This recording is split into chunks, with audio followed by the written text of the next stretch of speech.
सम्यक रूपेण यत्र यस्मिन् सम्मेलनेन यति काला सोपं बोलूया. ज्या ठिकाणी खूप चांगल्या प्रकारे एकत्रित होता येतात, समरस होता येतात, जिथं समान मिलन आहे त्याचं नाव काला. अजून काला म्हणजे काय? काला म्हणजे एकत्र होणे, काला म्हणजे समरसता, काला म्हणजे जीव आणि शिवाचं एकत्रीकरण. जाता जाता एकच वाक्य बोलतो त्याचा विस्तार आपण करायला. व्यवहारामध्ये काला आहे, व्यवहारामध्ये सुद्धा काला आहे, आणि परमार्थामध्ये सुद्धा काला आहे. मित्राला भेटलं काला. आपल्याला जे जे आवडतं ते आपल्याला भेटलं त्याचं नाव काला. तुम्ही जेवण करता तोही कालाच आहे. तुम्ही चहा पितात ना, इतक्या खाली आणायचं आपल्याला. तुम्ही चहा पिता तो सुद्धा काला. जगामध्ये ज्याच्याशी तुम्ही एक होतात ना तिथं कालाच होतो. पण व्यवहारातला काला विषम काला आणि अध्यात्मातला काला सम काला.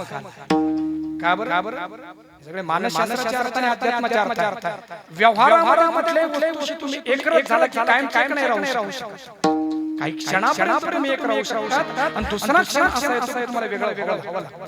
एक वाक्य बोलू थोडंसं तत्वज्ञान पण ऐका हे व्यवहारात येतात आणि एक परत बाजूला जातात म्हणून प्रेम टिकून आहे. व्यवहारातली माणसं कायमच एकमेकांजवळ राहिले आहे. जगात प्रेम संपून मला खूप रेफरन्स देता ना, खूप रेफरन्स अगदी तुमच्या घरापासून एकांतापासून लोकांपर्यंत वेळ पुढे घेऊन जायचा. अजून एक संदोष व्यवहारामध्ये एखाद्या माणसासोबत आपल्याला मैत्री कायम टिकवायची असेल तर त्याच्या बाबतीमध्ये जास्त जाणून घेऊन जमत नाही. त्या व्यक्तीच्या बाबतीमध्ये तुम्ही जास्त जाणून घ्याल तर मैत्री संपून जाईल. म्हणून व्यवहारामध्ये जगताना ज्याच्याशी आपल्याला कायम एकरस राहायचं आहे त्याच्याविषयी जास्त जाणून घेऊ नका.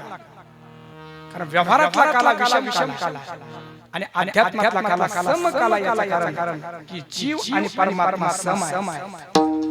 ममैवंशो जीवलोके जीवभूतः सनातन मनश्शक्राणि प्रकृतिस्थानि परिशर्षति.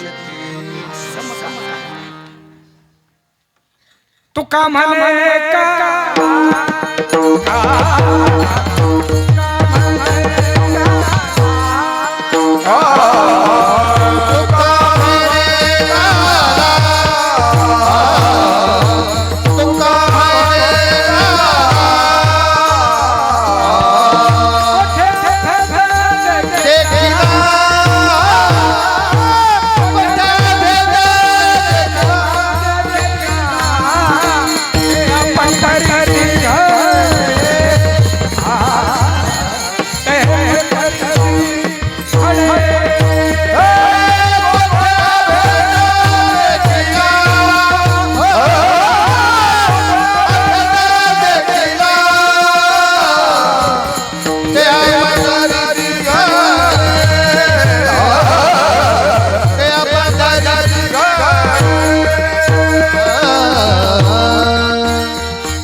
प्रवास करताना विठ्ठल महाराज म्हणाले आता हे महाराज ओसाड दिसतात. पावसाळ्यामध्ये आला इथलं वातावरण नयनरम्य असतं. मी लगेच त्यांना म्हटलं विठ्ठल महाराज बाहेरच्या किती तरी नयनरम्य डोळे थोडेतात डोळ्यांना मागे यावं लागतं. एक स्थान असं की डोळे तिथे गेले तर मागे फिरत नाही. ते फक्त भगवान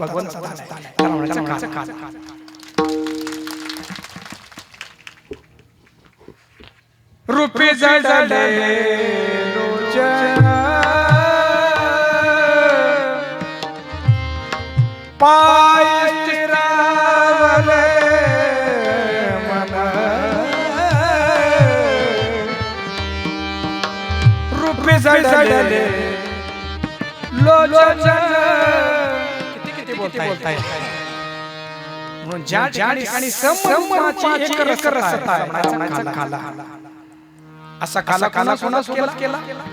काला काला काला काला काला म्हणजे समरसता. काला काला मिलन आणि मिलन विषमतेचं मिलन समतेचं. आता हा झाला काल आणि काला काला सुना करायचा पुन्हा सुना केला तो काला आमच्याकडे अनंत अवतार सांगितले गर्व से आपण माहिती पाहिजे किती अवतार आहे आपल्याकडे किती अवतार बोला ज्याला माहिती आहे ते बोला हा हे पण बरोबर अजून मला सांगते 10 हे पण बरोबर अजून 24 भागवतामध्ये आपण गेला तर 24 दश अवतार आणि साधू काय म्हणतात अनंत अवतार क्या बात आहे हरिपाठ मंडळी कनवाळ वाळू पाळू दिनाला घरणे अनंत अवतार अनंत रूपे अनंत वेश खेळण्याचा बापर परमादेव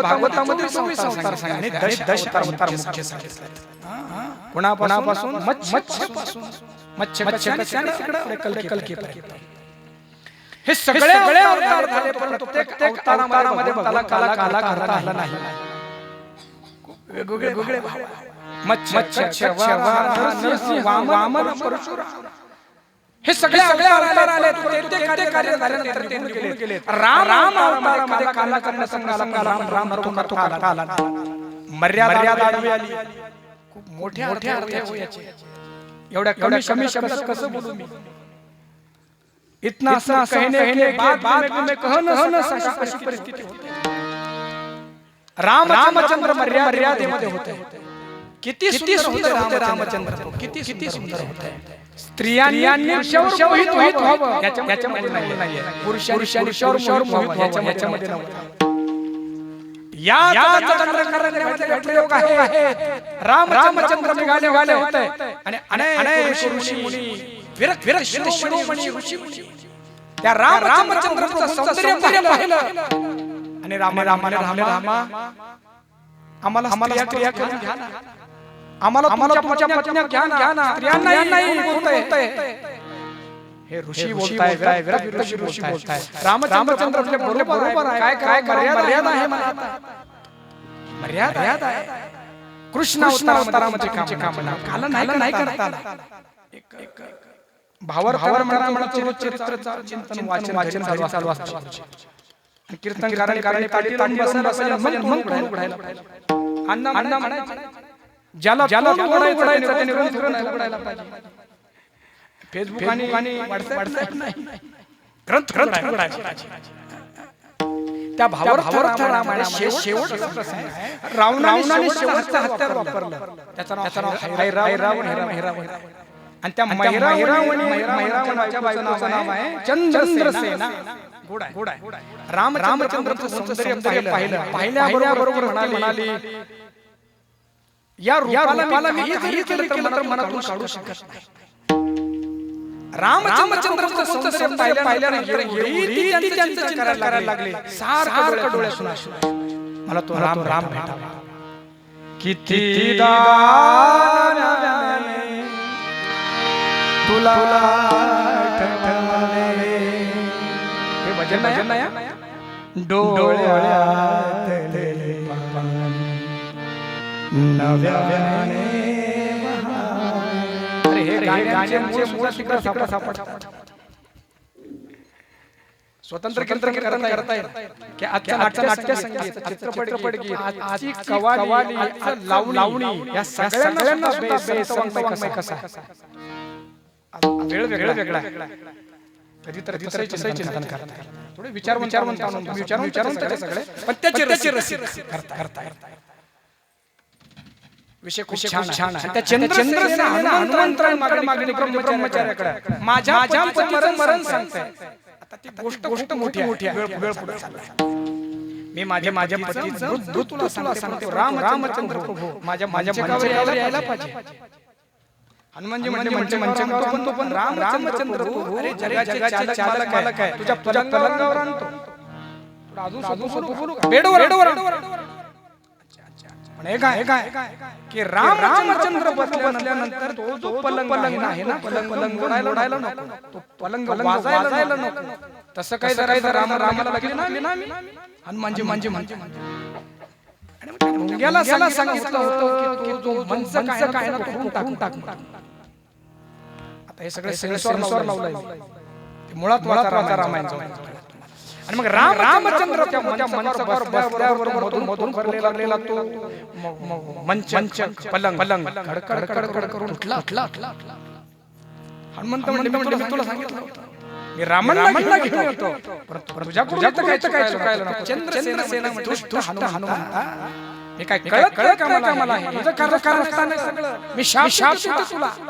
रामचंद्र राहू दे नको त्याला शाप माझ्यासाठी करतो माझा. तुझी इच्छा ना नवरा लावा या जन्मामध्ये नाही पुढच्या अवतारामध्ये कृष्ण अवतारामध्ये 17 जन्माचा राजा त्या घरी सत्यभामा ऋषी कृष्ण अवतारामध्ये तुझ्या मुठीत राहीन बरं मी नवरा माझ्या मुठीत असं नाही.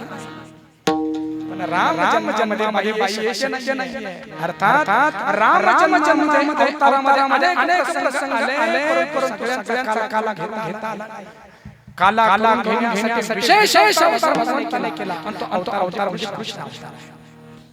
आता इथं कुणाचा काला इथं गोपींचा काला इथं कुणाचा काला राक्षसांचा इथं कुणाचा काला प्राण्यांचा काला इथं कुणाचा काला वेलींचा काला. अहो नव्हे तुमचे काही काला मन मोहन मुरलीवाला आनंदाचा आले.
घेण्यासाठी तो परमात्माला साधो यम प्रशंसन्ति यम प्रशंसन्ति मंदिरा राजानो यम प्रशंसन्ति सर्वार्थ पुरुषोत्तमाः. सगळ्यांना आपल्यामध्ये घेण्यासाठी आला. काला झाला कृष्ण भगवंताशी. पण तो श्री म्हणजे सामान्य मुलगा नाही तमाशावाल्या आणि तमाशाप्रमाणे कीर्तनकारांनी तमाशा म्हणले नाही. जगाला त्याची ओळख नाही म्हणून स्वतः परिचय देतो स्वतःचा मी कोण आहे मी पिता हमस्य जगतो माता धाता पितामह वेद्यं पवित्रमोंकार रुक्साव्ययुरवच गतिर्भर्ता निवास शरणं प्रभव प्रलय स्थानं निधानं द्विजम व्ययं. याच्या खालच्या ओळ्या वाह बात है. समुद्री पर्वता समुद्री रेखा नो लावी पृथ्वीया भूते व्हावे आज्ञा माझी आता म्या बोलविल्या विभुले म्या चालविल्या प्राण हाले म्या हलविल्या प्राण हाले जो जगात प्रत्येक म्या बोलविल्या विभुले म्या चालविल्या सूर्य चाले म्या हलविल्या प्राण हाले जो जगात अजून नाही झालं ऐसा जो समर्थ तो मी जगाचा नाथ आणि गगना ऐसा साक्षी होतो तोही मीच या जगातला प्राण सुद्धा त्याच्याशिवाय हालत नाही. एक बोलू का मनुष्यामध्ये थोडंसं जरी मोठेपणा आला ना खाली बसायला होता एवढा सगळं मोठेपणा हे सर्वसामान्यामध्ये समरस होण्यासाठी भगवंताचा आशीर्वाद असावा. नाहीतर थोडंसं जरी मोठेपणा आलं अलंकाराची कोठी विशेष ज्ञानापाठी सज्ञानाचे नाना कठीण अक्षरे आणि ज्ञानाची जाणीव इच्छाचे पण हा जगाचा चालक मालक सगळं त्याच्या सत्याने चालतं. किती लहान झाला हो, किती लहान झाला गोकुळामध्ये आला. आता अनु लगेच गोकुळामध्ये मथुरा जन्म झाला, अवतार झाला आणि गोकुळामध्ये आला. आणि गोकुळामध्ये एवढा मोठा किती लहान झाला. सगळ्या जगाला आपल्या मावर घेणार. तो काय झाला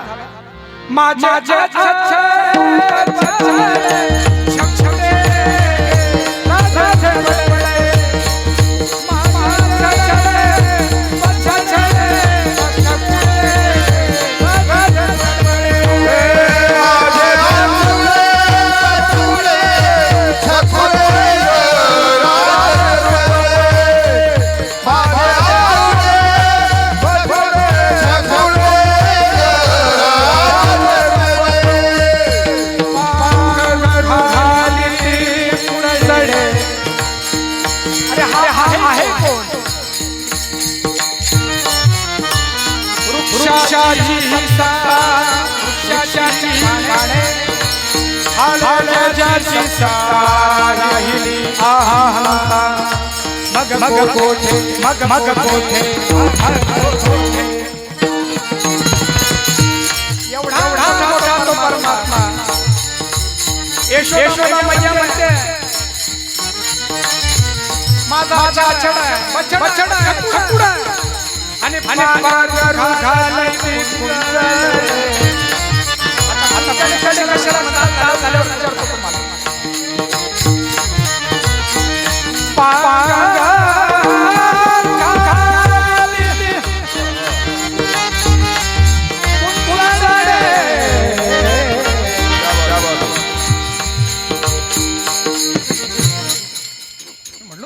कीर्तन सुरू करेल एका मिनिटाची किंमत काय.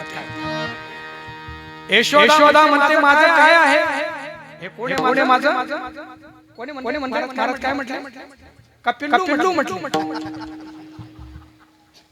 लहान पोरं असले की घरातले लोक म्हणतात माझं पिल्लू पण ध्यानात ठेवा पिल्लू कुत्रीचा असतो किंवा कोंबडीचा असतो.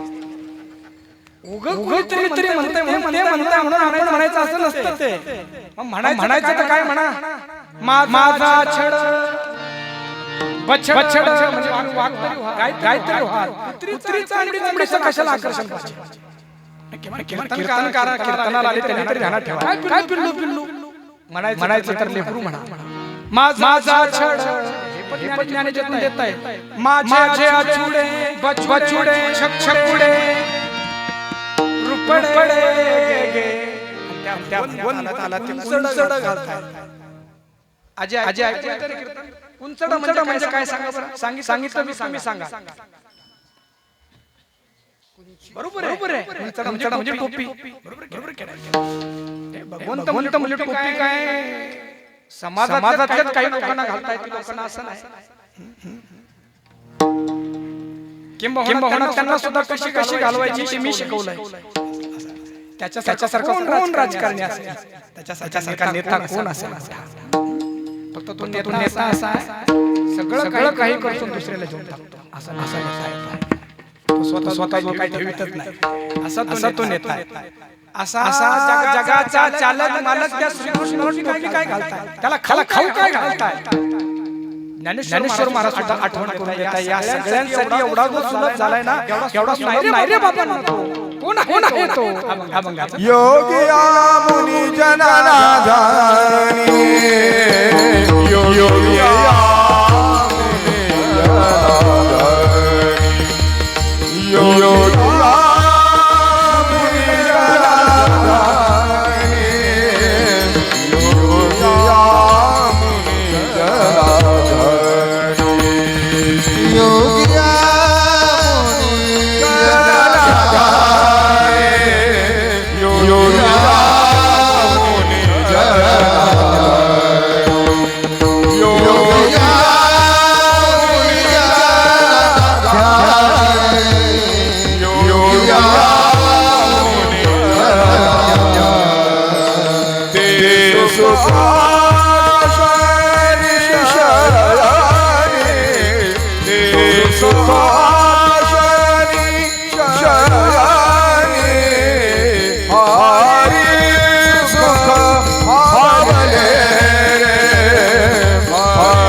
सारखे त्या गिरी कंदरामध्ये जाऊन त्याचं ध्यान करतात. शुकादिकाची हृदयाचे ध्यान आम्हा जोडा लावून करीता सादर. क्या बात सहजची पाचारिता येतसे धाम प्रेमे आलिंगिता निवेदन मन ऐसा गौरणी त्या आनंद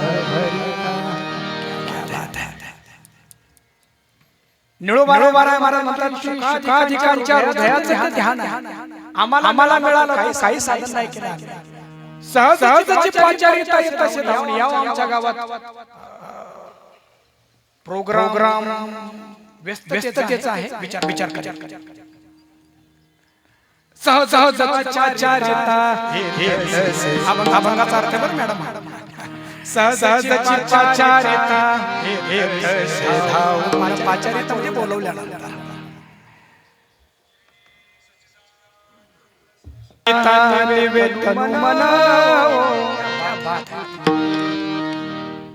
शब्दांचं वजन. अरे ज्याला आम्ही प्रेम म्हणतो ना, वासनेचा भडीमार. प्रेम कशाला म्हणावं? ज्याचं स्मरण झाल्यानंतर शांत होतं, आणि ज्याला पाहिल्यानंतर शांत होतं, त्याचं नाव प्रेम आहे. प्रेमात माहिती नाही. प्रेम करून घेण्यासाठी तुकाराम महाराजांकडे यावं आणि नारद भक्ती सुद्धा पाहावं लागेल. योगिया मुनी जना ध्यानी. असा तो श्री कृष्ण भगवान आसनावर आला म्हणजे आम्ही बसत असताना मला त्याच्याकडे जावं लागत नाही. पायामध्ये त्यांनी पैंजण बांधले आणि गल्ल्यांमध्ये गोपाळांना घेऊन लोक त्याच्याकडे पाहत नाही. चालतात पैंजण वाजवतोय, म्हणतोय आजीबाई बरे आहात ना. आजीबाई त्याच्याकडे पाहतात आणि त्या सच्चिदानंद रूपाला पाहिल्यानंतर माझ्या डोळ्याचं सार्थक झालं, माझ्या जीवनाचं सार्थक झालं. ते सुख आसनी आणि शयनी जगातला एकमेव देव असा आहे की सगळ्यांना देवाकडे जावं लागतं. हा जर तुमच्यावर प्रसन्न झाला तर तुमच्या अंथरुणापर्यंत येऊ शकतो. इतका दयाळू देव नाही. दुसरी आली धावणे याने के बाई काय केली करणी पतीची राडी माझी गणी दोहीसी. हार्मोनियम खूप छान वाजवत आहे. फक्त एक आहे की म्हणजे न सांगता टाळ्या वाजवण्याचा अर्थ ते हृदय स्पर्श आहे. फक्त एक आहे की भैरवीला टाळतोय त्याच्यामुळे तो ऋषभ जो आहे तो शुद्ध लावतो. याला किरवाणीच्या अंगाने जाऊ द्या. थोडं शहाणपणा आला नाही कळलं तर सगळे राग सारखेच असतात. फक्त दुसरा राग येतो. आला का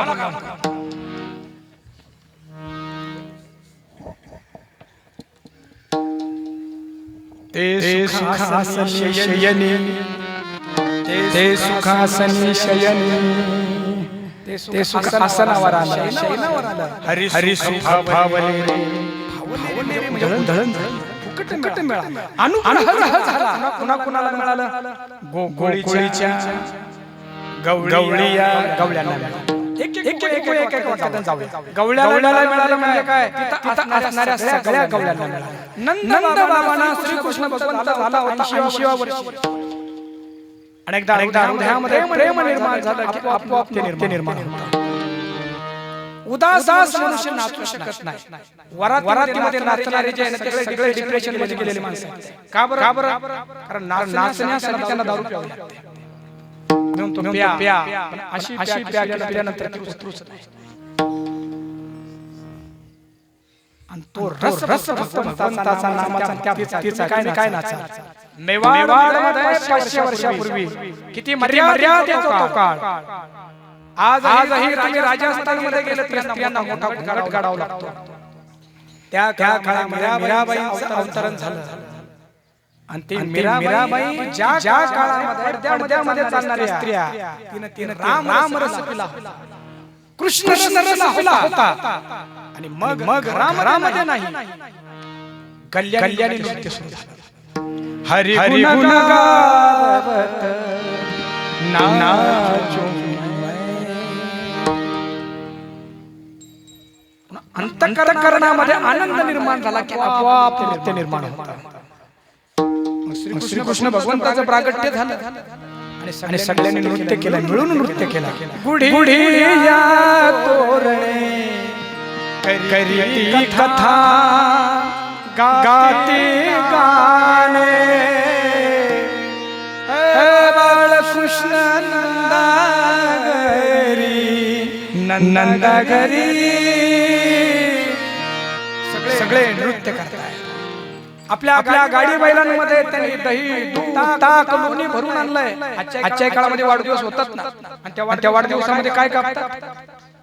केक कापतात. अरे केक काय कापताय? गावरान गाईचे लोणी आणा एकत्र घालून घाला नाही तोंडात. काय केक घालताय तुम्ही? तलवारीने केक कापायचे. जमलं तर मग त्या तलवारी एकमेकांच्या मानेवर करायच्या. आधुनिक झालो. नको टाळ्या वाजवायला, कानफटीत यायला पाहिजे लहानपणे. म्हणजे होणार नाही हे कळायला पाहिजे. आनंद उत्सव कसे करायचे? ताक घ्यायचं आणि एकाने दुसऱ्याच्या अंगावर ताक फेकायचं. हळद आणि तेल एकत्र करायची, त्याची उधळण करायची. लोण्याचा गोळा घ्यायचा, तो तोंडाला चोळायचा. गावरान गावचा बरं. रात्रभर असा आनंद उत्सव होता. एक 80 वर्षाची म्हातारी म्हणत होती, काय आनंद आहे. रात्रभर हा उत्सव चालू होता. नंदबाबाच्या त्या महलामध्ये खांब होते मोत्याचे. त्याला टेकून आजीबाई उभी राहिली. ते नृत्य पाहत होते आणि तोंड जांभळे आली तिला. तोंडामध्ये दात नव्हते. 80 वर्षाचे होते म्हणून एक गोपाळाने लोण्याचा गोळा घेतला, बरोबर नेम लावून आजीबाईच्या तोंडात मारून फेकला. दात नव्हते. त्याच्यामुळे तसा तो चोपडा लोण्याचा गोळा पटकन पोटात गेला. वाह काय आनंद आहे. नंद बाबा नृत्य भागवतामध्ये खूप गोड रस आले त्याचे. काय होईल? नंद बाबाला म्हणायला लागले, नंद बाबा तुम्ही छोरा भय होय.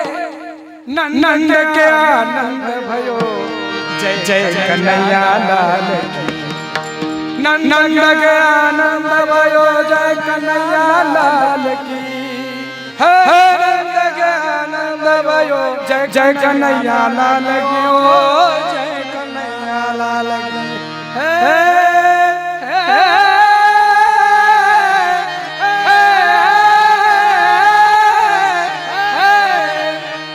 नंद के आनंद भयो जय कन्हैया लाल की नंद के आनंद भयो जय जय कन्हैया लाल की ओ जय कन्हैया लाल की नंद बाबा नाचना पड़ेगा। अरे मैं तो अब बूढ़ा हो चुका हूँ, कैसा नाचूंगा। वो पळणी शेल्याला शेले बांधले, नंद बाबाच्या कमरेला आडी दिली, काही डाव्या बाजूला झाले, काही उजव्या बाजूला झाले, तिकडचे गोपाळ डाव्या बाजूचे गोपाळ त्या शेल्याला अशा ओढायचे, नंद बाबा उजव्या बाबाला ओढले, मागायला ओढले की नंद बाबा तिथं बसलेले एक म्हातारी आजी म्हटली की याच्या अगोदर मी ऐकलं होतं समुद्र मंथन झालं होतं, पण त्या समुद्र मंथनातून विष निघालं, इथं सुद्धा मंथन चाललंय। रवी नंद बाबा आहे, यातून साक्षात कृष्णामृत, याच्यातून साक्षात कृष्णामृत।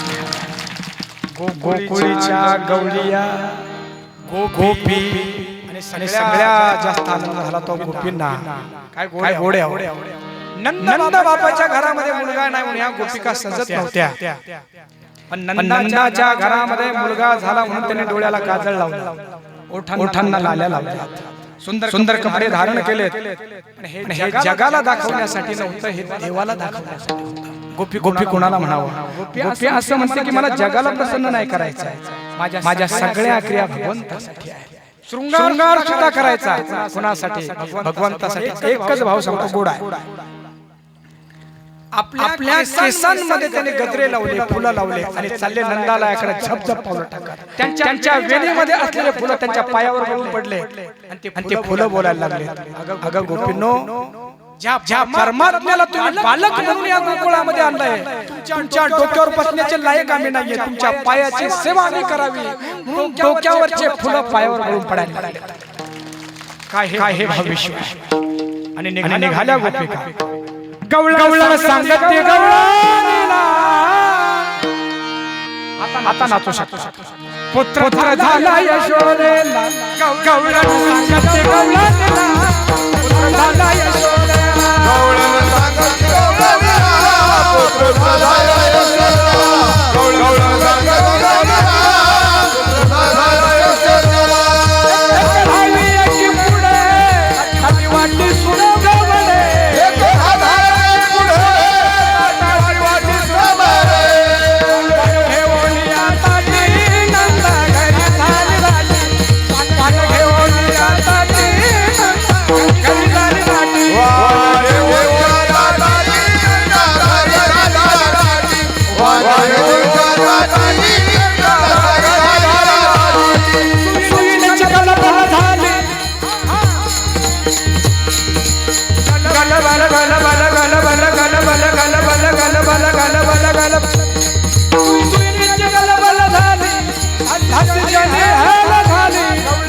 सांगत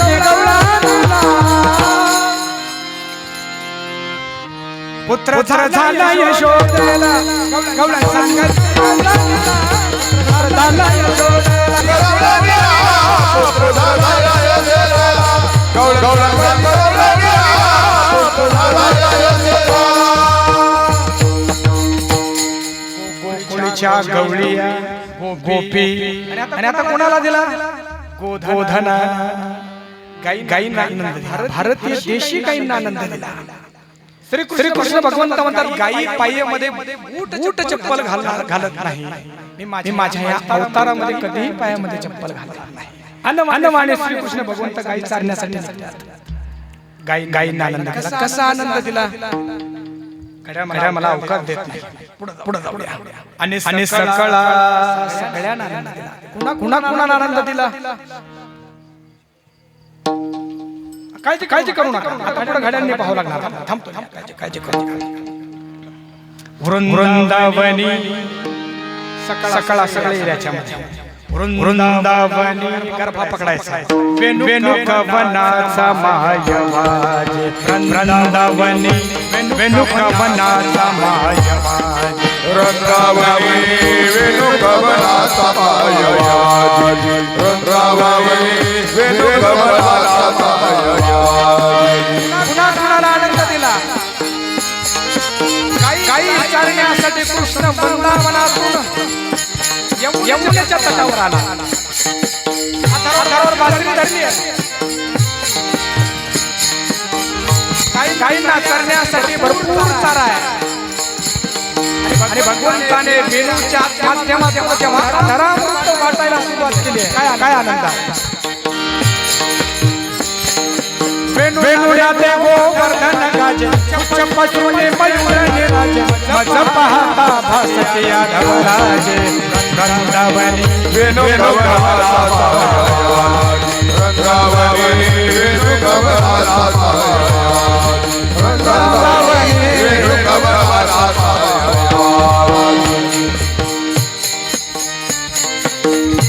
ऋणचारा चढू विसरली काही व्याघ्र एक काय हे संगीत आमच्याकडे लय वाघ फिरताय पण वाघ आणि गाई आवाज थोडा कमी बोलताना कृष्णाची बासरी ऐकल्यानंतर निर्वैर प्राप्त झालं आणि गाई आणि वाघ एकमेकांच्या मानेवर माने टाकून ते संगीत ऐकताय काय सुख आहे पक्षी निवांत राहिली वैरा भाव समूळ विसरली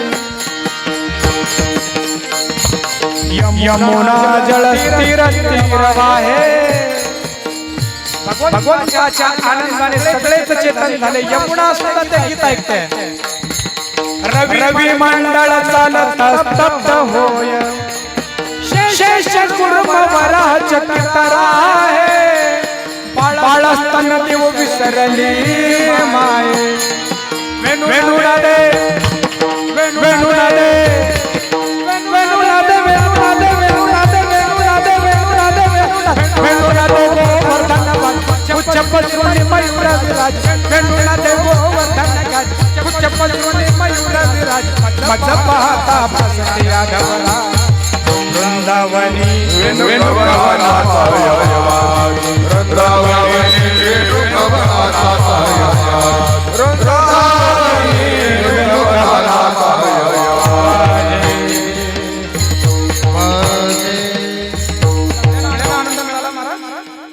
आनंद मिळण्यासाठी आमच्याकडे सुद्धा लागतं बरं का सगळ्यांना आनंद मिळाला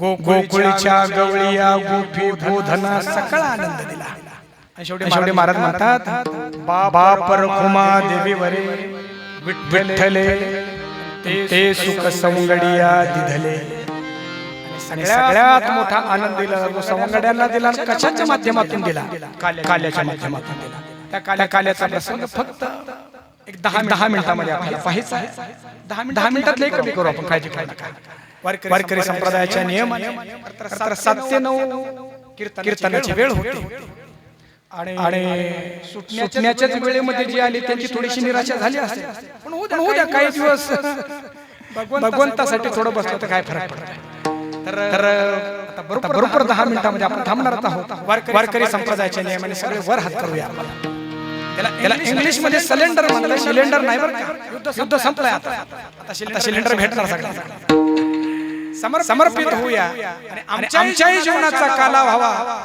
अशी भगवंताला प्रार्थना करूया विठोबा रखुमाई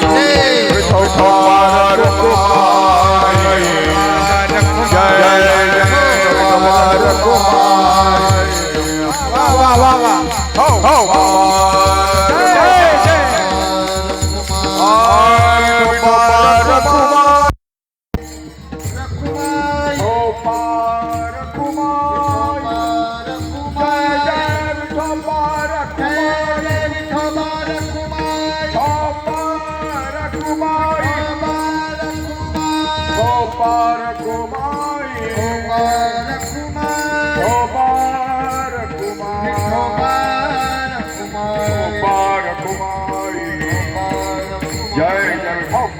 कुमार कुमारी हो कुमार कुमारी कुमार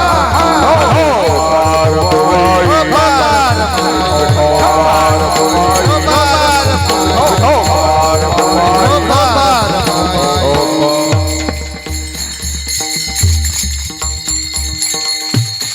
रांग तरंगणी चोरी तलोरी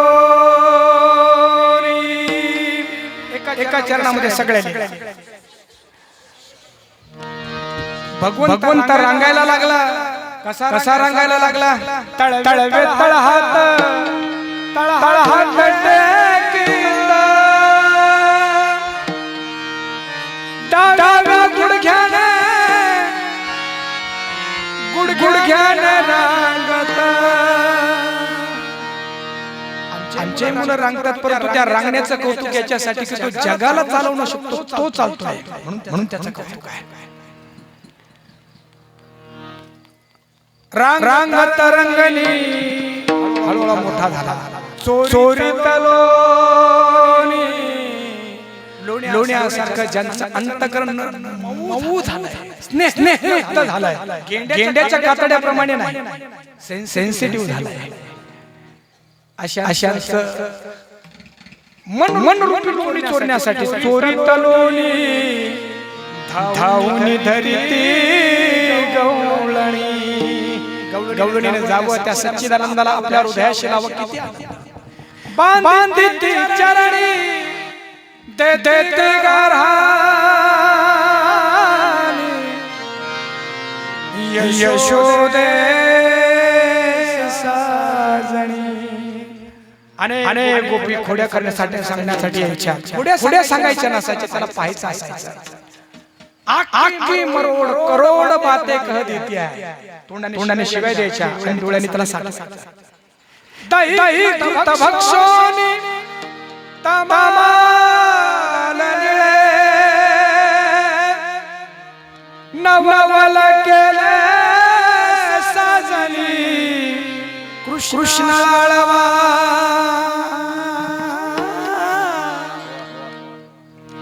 आळवा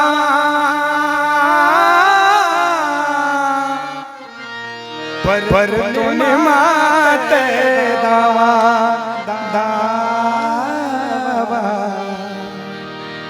अनेक प्रकारच्या खोड्या भगवंताने सगळ्यांना आनंद देण्यासाठी गोकुळामध्ये केल्या त्या खोड्या सांगण्यासाठी स्वतंत्र अजून 2 तास लागेल थांबतो मी आता आणि मग सगळ्यात महत्त्वाची लीला श्रीकृष्ण भगवंत गोपाळासह गाईसह यमुनेच्या वाळवंटामध्ये आले तिथं आल्यानंतर विठू दांडू चेंडू लगोरी दांडू चेंडू लगोरी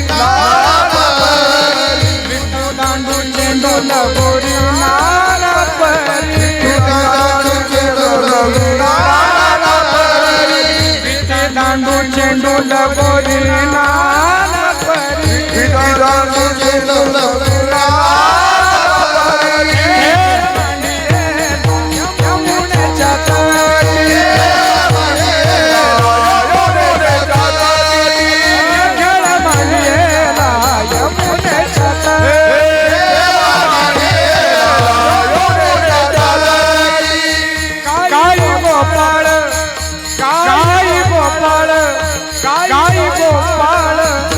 सवंगडी वना गाई गोपाळ सवंगडी वना गाई गोपाळ सवंगडी वना वना वना गाई गोपाळ सवंगडी वना गाई गोपाळ सवंगडी वना गाई